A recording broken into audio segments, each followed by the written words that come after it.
নমস্কার বন্ধুরা, পূজার হোম কিচেনে আপনাদের স্বাগত জানাই। আজ আমি আপনাদের জন্য নিয়ে এসেছি পুঁই মিটুলির তরকারি।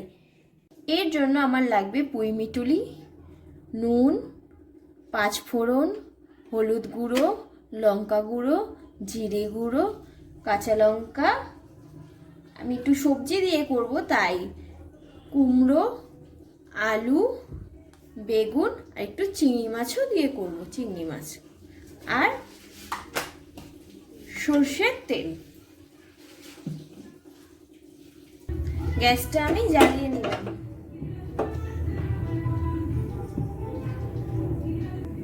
কড়াই গরম হয়ে গেছে আর আমি তেল দিয়ে নিলাম। তেল আমার গরম হয়ে গেছে, আমি পাঁচফোড়নটা দিয়ে নিলাম। একটু নাড়াচাড়া করে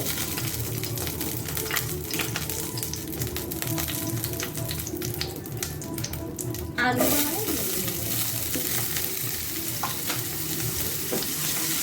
নাড়াচাড়া করে ভাজা হয়ে গেছে। এর মধ্যে আমি কুমড়োটা দিয়ে দিলাম। কুমড়োটাও একটু ভেজে নেব। কুমড়োটা একটু ভাজা হয়েছে, এর মধ্যে আমি বেগুনটা এবার দিয়ে দিলাম।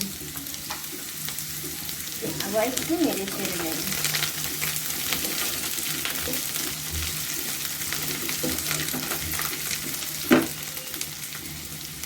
এর মধ্যে এবার নুন,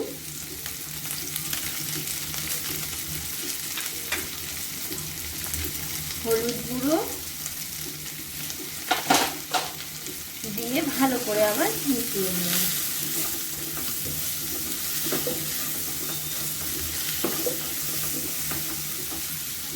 এর মধ্যে এবার পুঁই মিটুলিটা অ্যাড করে দিলাম। ভালো করে মিশিয়ে নিন।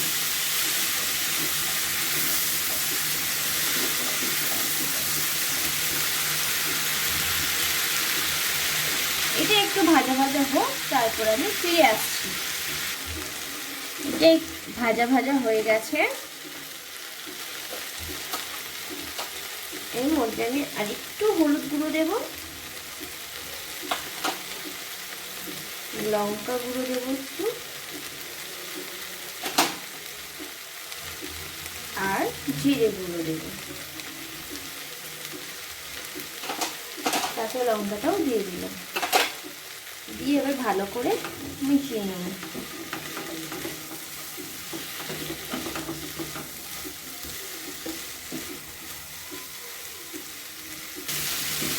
এটা আমার কষানো হয়ে গেছে।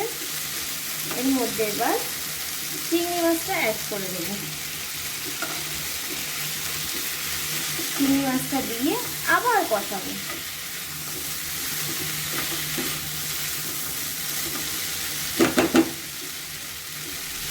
সামান্য আমি জল দিয়ে দিলাম।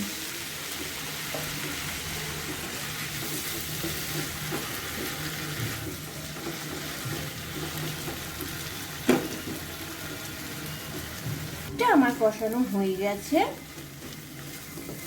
এর মধ্যে আমি সামান্য জল অ্যাড করে দেব, যাতে সব সবজিগুলো সেদ্ধ হয়ে যায়। এবার আমি ঢাকা দিয়ে দিলাম। 5 মিনিট পর ফিরে আসছি। এবার আমি ঢাকনাটা খুলে নেব। জলটা আমাদের শুকিয়ে গেছে।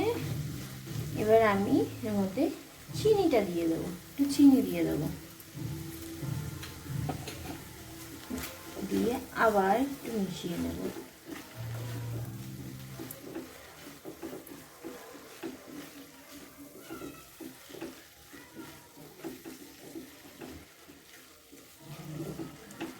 তৈরি আমার পুঁই মিটুলির তরকারি। এটাকে এবার আমি ঢেলে নেব। তৈরি আমার পুঁই মিটুলির তরকারি। এই রেসিপিটি আপনাদের যদি ভালো লেগে থাকে তাহলে প্লিজ লাইক, কমেন্ট, শেয়ার করবেন। আর আমার চ্যানেলে যদি নতুন হয়ে থাকেন তাহলে প্লিজ একটি সাবস্ক্রাইব করে দেবেন। নমস্কার।